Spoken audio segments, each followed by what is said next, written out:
संगत की बाजार कुदरत के इशारे पर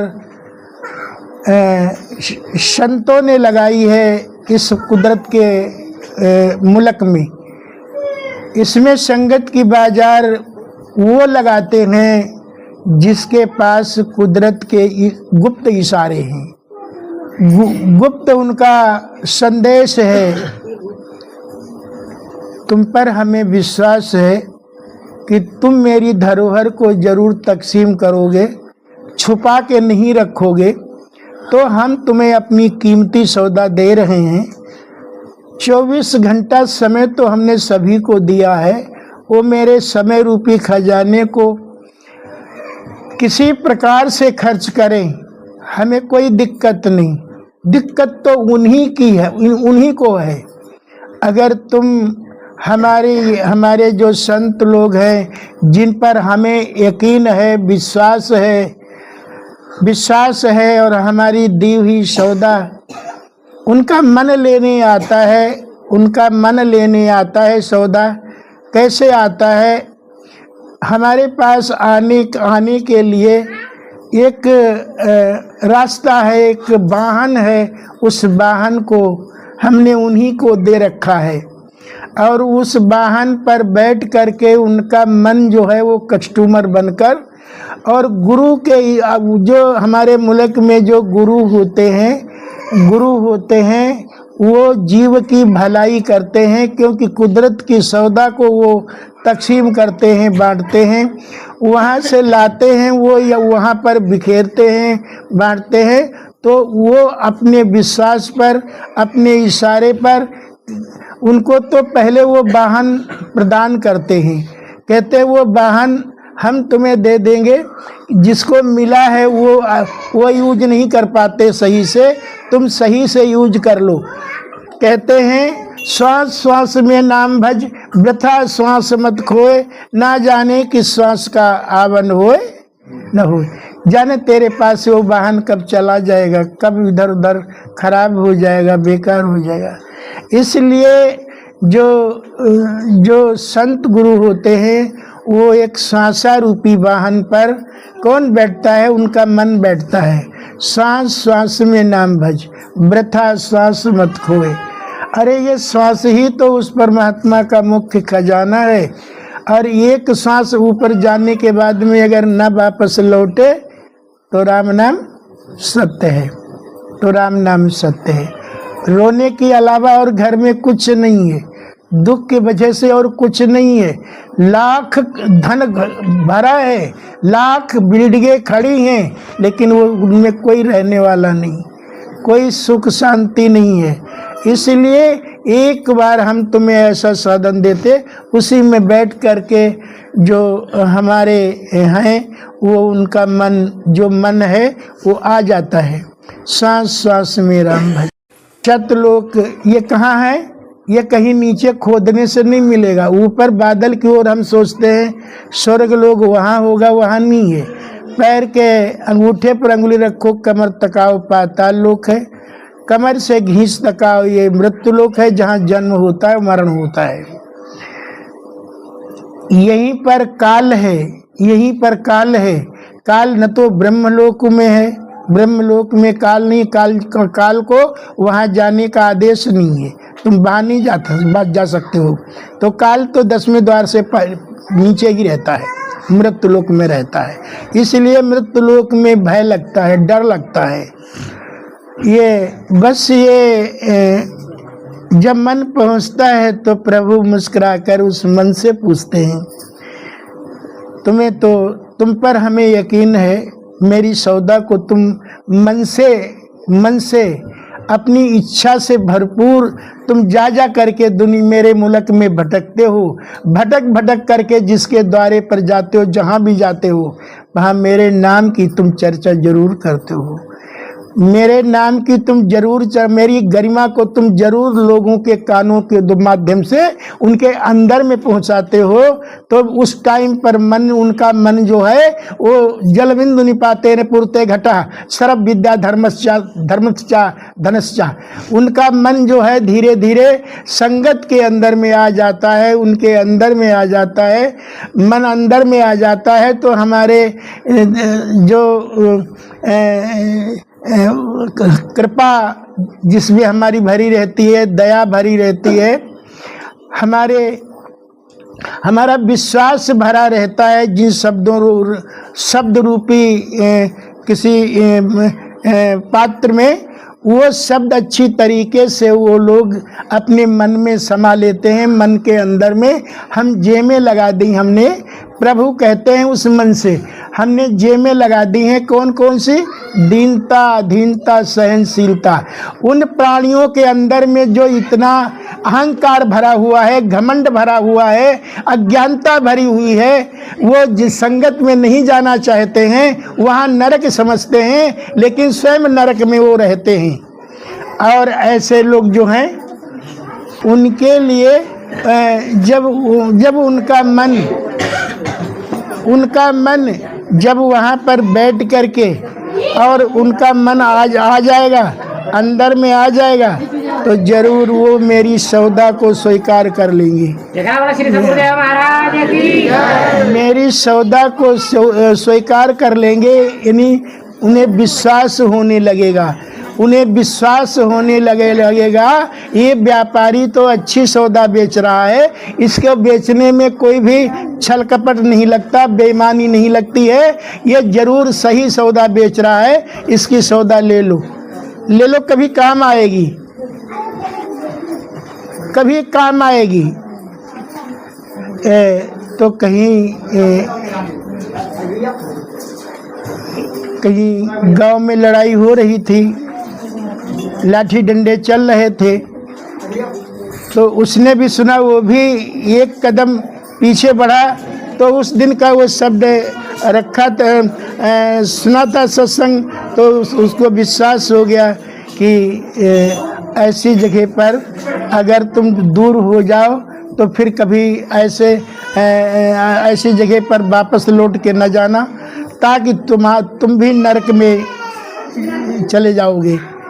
ऐसी जगह वो वहाँ पर उस लड़ाई में नहीं पहुँचा और सीधी वो चला गया, संगत में चला गया।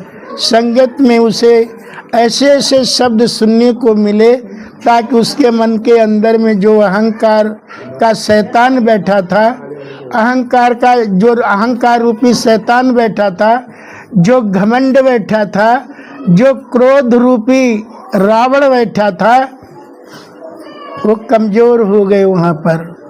ऐसे ऐसे बाण संत के मुख से निकले, वो बाण घाव नहीं हुआ, रक्त नहीं निकला, खून नहीं निकला, लेकिन वो रावण ऐसे हो गया, मर गया, ऐसे जैसे उसके अंदर कोई ताकत ही नहीं रही। लोग कहते हैं कि ये दवा डाल दो, चूहा फिर शैतान नहीं करेंगे, दौड़े भागेंगे नहीं, उनको नशा हो जाएगा, वो शांत हो जाएंगे। ऐसे ही ऐसे पुरुष के अंदर में जो अहंकार, घमंड, छल कपट, दगा, ऐसे गुणों से वो धनवान है, बड़ा धनवान है, अपने आप को समझता है। तो वहाँ पर जा करके जब वो बैठता है संगत में, तो वो जितना धन लगता है कि ये तो चलने वाला ही नहीं रहा है, ये तो नष्ट हुआ जा रहा है, तो खराब हुआ जा रहा है। तो संगत के अंदर में ऐसे गुण रूपी जो सौदा है, किसी के अंदर में अहंकार, घमंड, छल कपट, दगा, ऐसे गुण जो हैं वो अपने आप में बड़ा अच्छे समझ रहे थे। वहीं पर वही जब भी यूज करता था तो उसे कष्ट होता था, उसे दुख होता था, उसे दुख वहाँ ज़्यादा ही हुआ जब संगत में गया तब। तो धीरे धीरे क्रोध, अहंकार, घमंड, ये सब धीरे धीरे कमज़ोर होने लगे। तो बड़ा उसे सुकून, शांति उसके मन को मिलने लगी। तो फिर मन में विचार करता है, सोचता है अपने मन में ये नाहक हम ऐसे मित्र बनाए बैठे हैं जो मित्र तो हमको लड़ा देने वाले हैं, हमको नुकसान पहुंचा देने वाले हैं।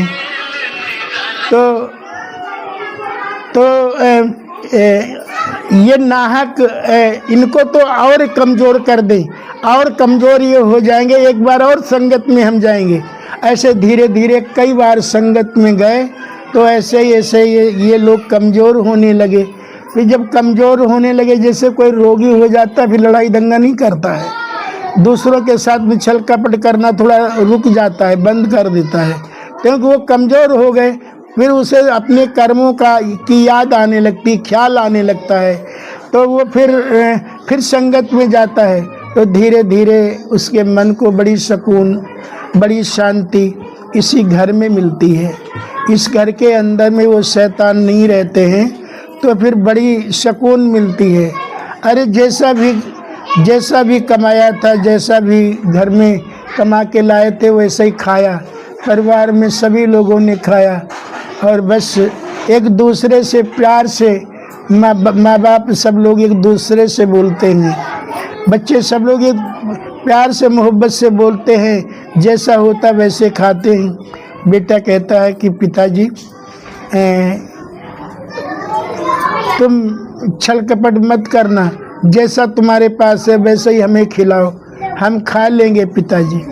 आप बहुत अच्छे हैं, आप बहुत अच्छे हैं, तुम तो भगवान का गुणगान गाते हो पिताजी। अगर तुम भगवान का गुणगान गाते हो, हम आपकी संतान हैं, तो हम भी भगवान का ही गुणगान गाएंगे, क्योंकि हम आपकी संतान हैं। तो इस तरीके से जो संत गुरु होते हैं उनको बड़ी सुकून शांति मिलती है। और हम लोगों के मध्य में, देश में, नगर में, गांव में आते हैं तो वो कहते हैं कि भैया हम तो तुम्हें अपना मित्र बनाने आए हैं, हम कोई स्वामी भगवान नहीं हैं। भगवान होते तो तुम कहाँ होते, हम कहाँ होते, नहीं, हम तो तुम्हें अपना मित्र बनाने के लिए आए हैं।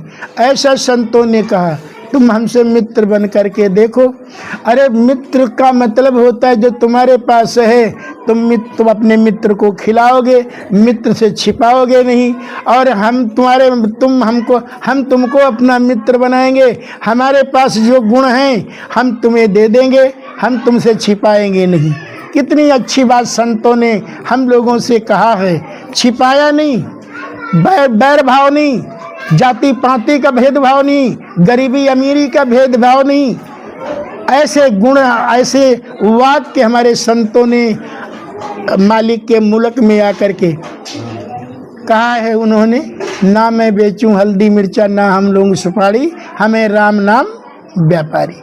हम तो नाम के व्यापारी हैं, नाम के व्यापारी हैं। और नाम तो इतना बड़ा कुदरत का खजाना है, उस नाम रूपी बीज में क्या नहीं समाया है। इतना बड़ा बरगद का वृक्ष होता है, उसका बीज देखा होगा आपने, कितना छोटा होता बीज, लेकिन इतना भारी पौधा उस इतने बड़े बीज में समाया हुआ था। ऐसे ही अभी एक भैया बता रहा था कि भगवान बहुत बड़े भी हैं और बहुत छोटे भी हैं। इसी तरीके से हम लोग उसको छोटे होते हुए भी उसको जानते समझते हैं। उसकी कृपा हुआ है कि वो छोटा है लेकिन वो बहुत बड़ा काम करने की उसके अंदर क्षमता है। तो काम करने की क्षमता है तो हमें वो अच्छे कर्म कराने की कृपा कर देगा, और फिर वो हम उसको बड़ा मानने लगेंगे। जब वो बड़ा मानेंगे हम, तो फिर वो हमको अपना बना लिया है, तो वो हमको दूर नहीं बिठा लेगा, बहुत नीचे नहीं बिठा लेगा, वो तो शायद अपने बराबरी में बिठाल कर उसके मुख से कुछ सुनना चाहता है। परमात्मा की इच्छा है। ये तो बताओ, हमारे इतने देवता लोग हैं,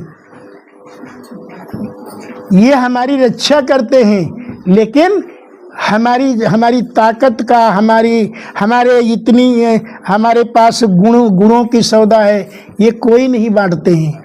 अरे ये तो खाते भी खाने के लिए हमारे आश्रित होते हैं। हमारे मुल्क में बहुत से ऐसे लोग हैं जो भोजन सामने आएगा तो हाथ जोड़ेंगे, मंत्र भी पढ़ देंगे, हे सर्वशक्ति संपन्न प्रभु करवृद्ध विनय हम करते हैं, सेवा में वस्तुआं पी के अर्पण कर भोजन करते हैं। वो हमें पहले खिलाते हैं, और जब हमें खिलाते हैं तो फिर हम अपने देवताओं को सबको खिलाते हैं। वो तो आश्रित हैं, लेकिन वो इतने अच्छे हैं। लेकिन कुछ ऐसे लोग होते हैं जो इतने कोट देवता लोग बैठे हैं, सब हमारे आश्रित हैं। भोजन ये इनको कब मिलेगा? अरे मानव जब भोजन जिनके सामने आएगा, तो हम तो कई लोगों को देखा है, अपने आप ऊंचे पर बैठेंगे और थाली नीचे रखेंगे। पहली बात तो यह है कि देवता किसे कहते हैं? देवता का मतलब जो दे रहा हो, और फिर देवता दे रहे भोजन। अगर तुम झूठ बोलते हैं, सच बोलते हैं, दगा करते हैं, छल करते हैं, केवल पेट के लिए तो करते हैं, पेट के लिए, और फिर पेट के लिए हमारे बरकरार रखने के लिए जिस मालिक ने हमको ये कितना बढ़िया घर दिया है, और जिस घर में रह कर के तुम्हारे अंदर में ज्ञान इतना दिया है, कहा कि तुम बेटे का जब जन्म होता है तो माँ बाप फूल जाते हैं, खुश हो जाते हैं, ढोल मजीरा बजाते हैं। अभी हम एक घर में अभी ठहरे थे, तो अरे रात सवेरे करीबन 3 बजे तक शायद ढोल बजा, नाच हुआ, और वो इतने बड़े, अब क्या कहा उनको। लेकिन जहाँ सत्संग नाम की चर्चा हुई, जहाँ पर आरती हुई, जिसके नाम से जिन्हें उस मालिक ने भी शरीर दिया, लेकिन वो नहीं आए। महाराज की अब कभी वो वक्त आएगा कि वो समय ले लेगा अपना कहीं न कहीं से। वो तो बड़ा जुगाड़ी है मालिक, वो समय उनका ऐसा व्यर्थ खर्च करवा देगा कि 2 पैसे का लाभ नहीं होगा, रोना ही सूझेगा, 2 पैसे का लाभ नहीं होगा। तो वो तो ऐसे में अपना समय खर्च कर ले लेगा। कहते हैं कि कहते हैं संसार में हमने तुम्हें सुख के लिए भेजा है, अच्छा कर्म करो, खूब आनंद लो, लेकिन सुख के समय में जहाँ से तुम्हें सुख मिला है, फिर उसको घूम के देख लो, ये हमें सुख मिला कहाँ से। पीछे मुड़ करके देख लो, थोड़ा चल करके देख लो, ये सुख में मिला कहाँ से। अब जिस मालिक ने हमको ये शरीर दिया है, अगर आँख न होती तो सुख कैसे अच्छा लगता? नहीं लगता। अगर कानों से बहरे होते तो ये शब्द हमें जो सुख हम भोग रहे हैं, ये कान बहरे होते तो हमें सुख कैसे अच्छा लगता? सुन ही नहीं पाते कुछ। तो बताओ, जिस मालिक ने इतना बड़ा दिया है सबको, तो कुछ समय उसको दे दो, उसका वापस कर दो, और जहाँ पर उसकी बाजार लगी वहाँ से सौदा ले लो। ये मन इंसान कौन अपने घर में अच्छी चीज नहीं खाता है, कौन अपने घर में पलंग पर नहीं लेटता है, लेकिन संगत में जाओ तो नीचे फट्टी बिछी होती, वहाँ बैठना पड़ता है। और जैसा भी आज नहीं, आज से 20 साल पहले देखो, अरे देखो जी, भोले बाबा सत्संग होता है तो ऐसे ही बैठते हैं, वहाँ इतना भीड़ में कहाँ सब कहीं बिछाने को मिलता है। तो लोग कहते थे, अरे वो बिगैर बिछे में इतना कहाँ से व्यवस्था हो, तो मतलब बिगैर बिछे में बैठे हैं। लेकिन जिस सौदा को लेना है तो लाइन कोटा लेना है तो लाइन में लगना ही पड़ेगा। अब जिसको चाहत है, जरूरत है, श्रद्धा है, तो वो तो बिछे होने की जरूरत थोड़ी है। उनके अंदर में श्रद्धा है, भाव है। जहाँ श्रद्धा भाव होता है वहाँ भी कहते हैं कि हम तुम्हारे ये सुख के लिए, ये बिस्तर के लिए नहीं, हम तो जो सौदा लेने के लिए आए हैं, मुझे वो सौदा मिल जाए, बस हम कहीं भी बैठने को मिले। तो ऐसे लोग श्रद्धालु होते हैं, सत्संगी लोग होते हैं।